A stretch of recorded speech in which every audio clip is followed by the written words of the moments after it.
The Bible says in the book of 2 Corinthians, chapter number 4, verse number 17. Listen to this, please.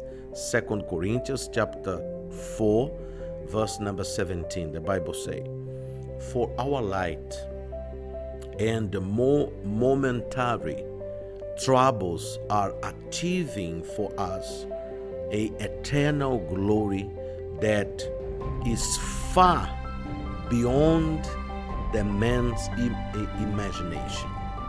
So what you are going through, this is what the Lord God is saying.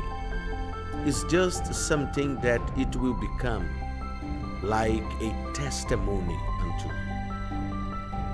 The reason why most of the time in the scripture, in the Bible, you shall see the Spirit of God motivating you to do not give up.